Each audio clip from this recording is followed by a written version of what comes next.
There is a generalization of how the indigenous community will be.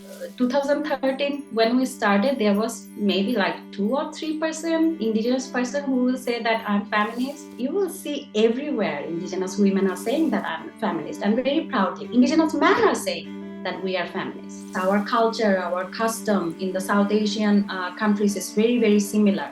The way the society operates, you know, it's the same pattern, just the name is different. So I feel very strong resemblance with the other feminist groups. In the indigenous people's movement, about the indigenous people's struggle, which is really inspiring for me, that to see how the younger generation are reconnecting with the indigenous identity, which didn't happen when I was in my 20s.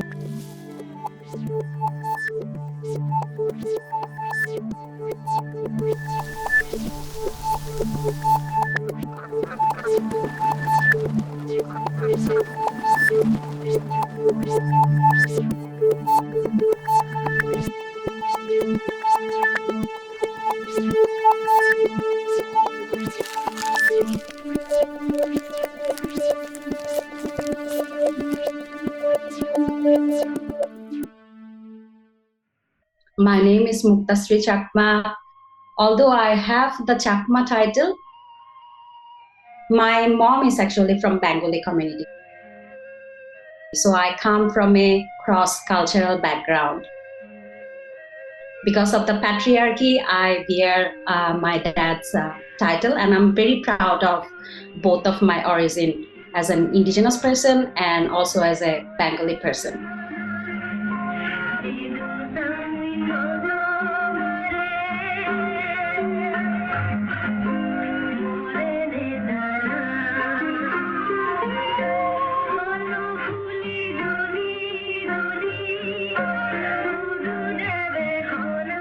Just after Bangladesh got liberated, in the first parliament, the first indigenous lawmaker, Manavendra Narayan Larma, stood up in the parliament and objected to Father of Nations speech. So the father of the nation, Bengali nation, Bangabandhu Sheikh Mujibur Rahman, said that all citizens in Bangladesh are Bengali, just after Bangladesh got liberated. And the indigenous lawmaker, Manavendra Narayan Larma, said that, sorry, my dear leader, I'm not Bengali. I'm from Bangladesh. If I tell you that you are Chakma, you are Marma, will you accept that?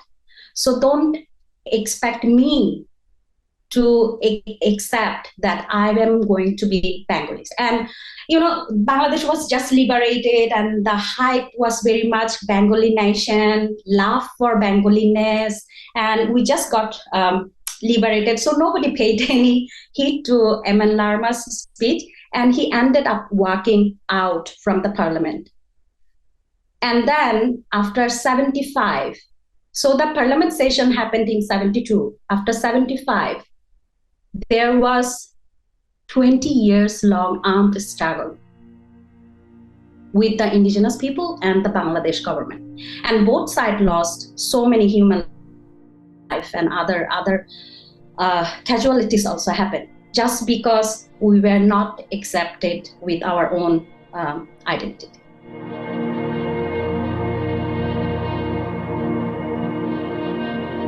We are very proud to call ourselves an indigenous feminist organization. It's indigenous-led, women-led, and we try to build capacity of the youth and the women, and sort of try to analyze the traditional laws of indigenous people, national laws, and the international laws. And we try to see where the discriminations are and how we can work together to rebuild the community and co-build the community. When we started Spark, we were very young. I think to some extent we were also a little bit naive, you know, and we thought that we are doing right, rather than analyzing the context, what's the needs in the community, how we step by step prepare the community to understand that violence is violence. Because what was violence to us, it was not a violence to the community. They were thinking that we are taking care of our girl. If the indigenous girl goes to the Bengali community, she will be murdered. So if I now give her 3 slaps and put her in the room, that is actually I'm saving her from the future danger. Yeah. So I think there was a gap of contextualized understanding in ourselves as well. There are certain issues of indigenous women rights that is allowed to talk and raise voice for. There are certain issues of indigenous women that is not allowed to talk or raise voice for. And when Spark started its journey, we were very clear that violence is violence. Abuse is abuse. Doesn't matter who is doing it, we are going to raise voice. We are going to prepare the community that this is not okay. And that's where we face the biggest backlash. Through the journey from 2013 to 2022, now we see that how we also evolved. And now we sort of prepare the community.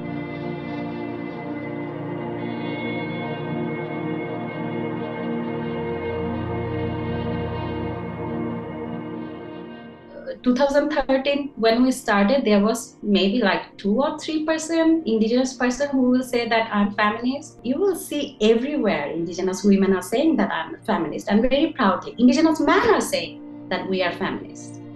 Yeah, and I'm not going to say that it was solely Spark contribution. No, not at all. There were so many wonderful indigenous women rights activists who never claimed themselves as feminists, but their way of running movement, building the movement, being a leader was very, very, very, very feminist. Like Muktasree Chakma is one of the biggest example for that.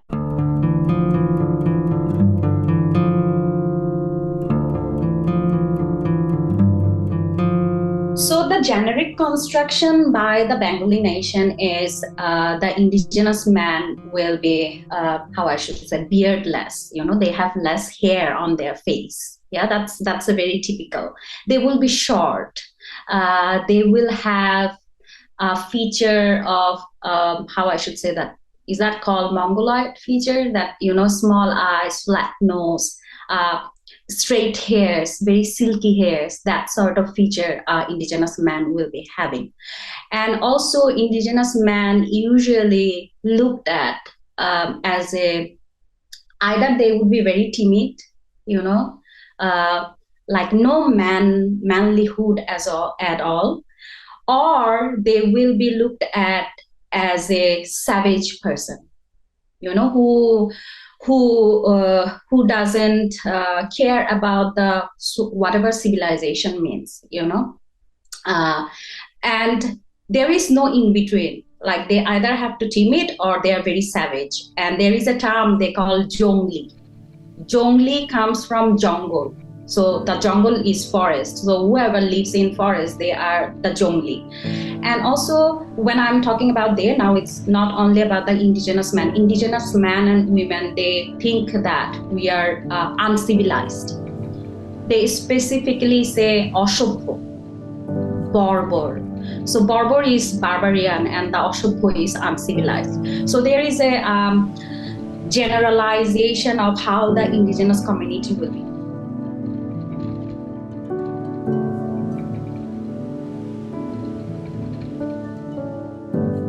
In the constitution, very recently, there was an amendment has been done, and there a specific place has been given to the people who like to call themselves indigenous people. But again, even in the amendment of the constitution, they are not being called as indigenous people. They are called small anthropological group. Almost no law, no policy have a specific section that especially deals with the indigenous people rights and dignity. And this is a must because indigenous peoples are so different than the Bengali nation. Their dress, their culture, their language, the way of living, the tie with the nature and everything, it's so different than the Bengali nation. That's where a specific section to ensure their rights and dignity is very, very, very much needed. And we so far we have none. One more very important aspect that the Bengali nation think that indigenous people are constantly trying to destroy the state of Bangladesh.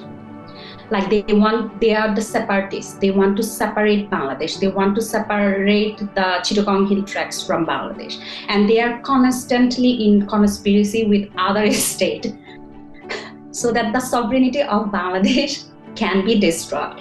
So that's also happened. And that's very important. And that's where the armed struggle, all these notions are coming, that othering the indigenous people, rather than thinking that, okay, they are also Bangladeshis.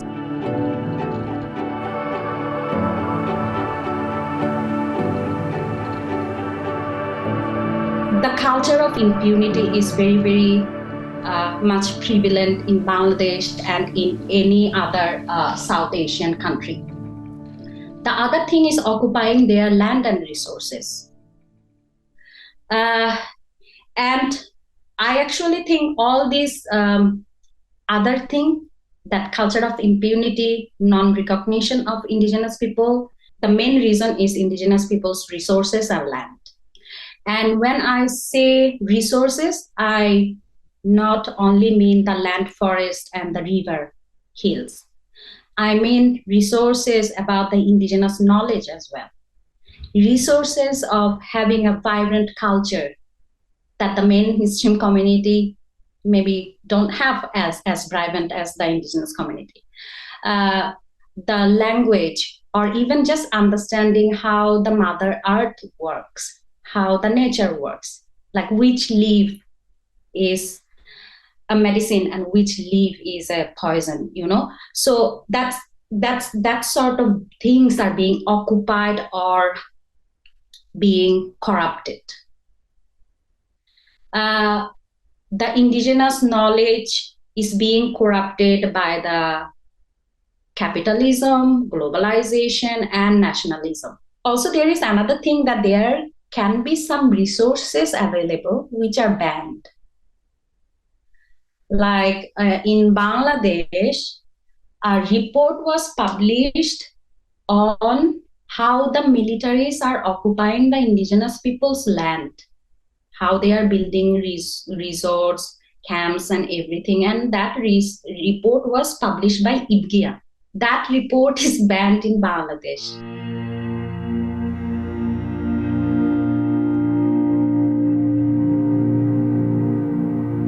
I heard stories in my village from my parents, from my great-grandfathers, that how many indigenous women were also subjected to sexual violence during the liberation war. See, this thing is very important because when there is a very well-known fact that when this sexual violence happened against the Bengali women, the notion was to make them, to make them as sacred as Pakistanis. So the Pakistanis were the Sacha Muslim, the true Muslim, and the Bengalis were not true Muslim. So that's how you purify the Bengali women. And you and then if in their womb there is like the child is being born, then they will be the bearer of the true Muslim identity. So the Bengali women who were getting raped, they were getting raped because, first of all, because of their religious identity. Are they Hindu? Lots of Hindu women were being raped. and they were targeted for the sexual violence because they were not Muslim. And then the Muslim Bengali women also being targeted because they were not the true Muslim, according to those Pakistani occupational army at that time. Now, the indigenous people, they doesn't fall into any categories. They are not religiously Muslim, they are not nationally Bengalis, so they were even 2-3 times more targeted. Yeah, but somehow none of their stories were coming out. And now there can be like two ways of thing. I think, like, first of all, the indigenous women didn't come out to tell their story. Indigenous, the way indigenous people function, we are very oral based, oral history based community. So we didn't document it the way the Bengali nation was doing. So that could be another reason. That's why the number of the indigenous, how many indigenous women were sexually violated, we will never know. But also there can be other thing that because of the, again, the hype of nationalism, Bengali nationalism. And these people were not Bengali, right? The indigenous people were not Bengali. So nobody wanted to look into that thing. When I think about these things, these are the questions I have in my mind. And I want to also like force everyone to ask this question whenever they are taking pride on liberating Bangladesh. You know, why one section of communities' contribution, sacrifices are praised, and then there is not at all any data with the other section of the communities. And when the Spark started its journey, our focus was very clear, like we are going to educate the Bengali society about the indigenous people. We are not going to give them any platform where they are going to educate what to do in our own community. Yeah, so we were very clear about that.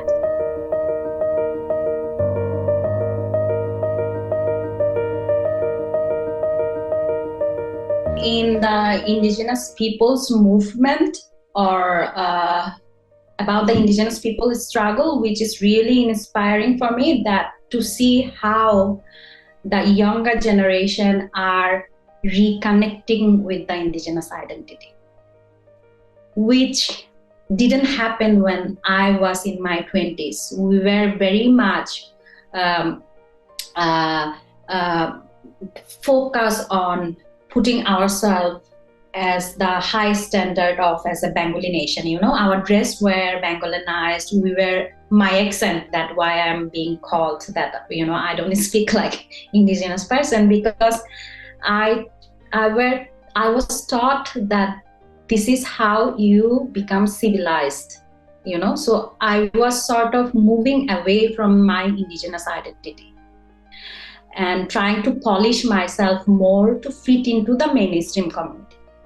But if you look into now, like the younger generation who are in their 20s or teenager, they are really reconnecting with their indigenous identity.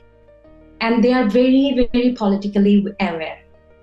That the political awareness was missing for a very long time in Bangladesh, which is not missing nowadays.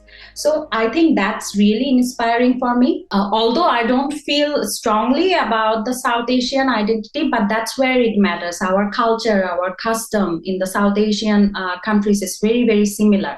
The way the society operates, you know, it's the same pattern, just the name is different. So I feel very strong resemblance with the other feminist groups. But also there are moments when I feel like I'm either in the past or in the future, you know.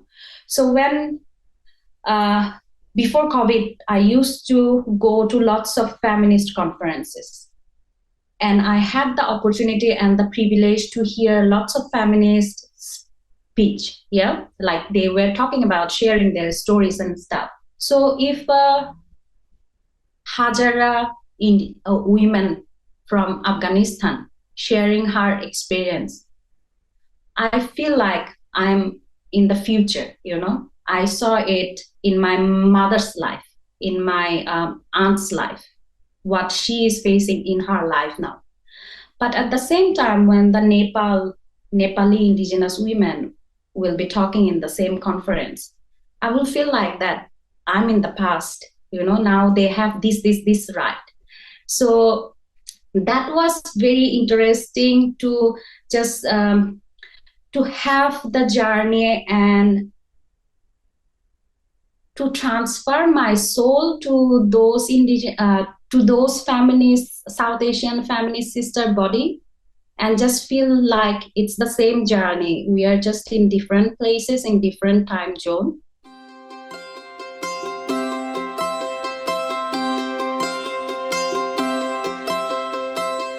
What the feminist can do about the indigenous women and the indigenous peoples, I think, first of all, they need to really open their mind to listen to their stories. Even if you can't relate, just listen and try to sort of absorb.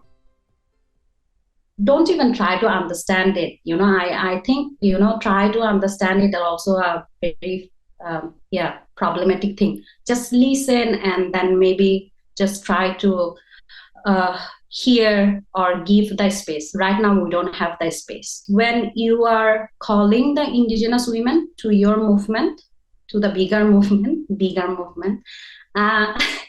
please do not use them as a signboard. Just to ensure that you are inclusive enough. You tick the mark of having indigenous women, disabled women, lesbian women. Please don't use them as a signboard. Most of the time, if there is 8-point demand, the indigenous and other women's demands come to the number 7 and number 8. Yeah. It never happens. Like I didn't see in my 20 years, more than 20 years of activist life, that an indigenous women's issue was placed in the first demand, or a disabled women issue was placed in the first demand when the bigger movement was happening. It wasn't focused on the indigenous or disabled women rights. So why don't you, you have been in this movement for 50 years, you have been placing the same demand, nothing happened. Why don't you place one time, try one time, just put the minorities demand in the point 1, So yeah, that's a hope, and I hope someday it will happen.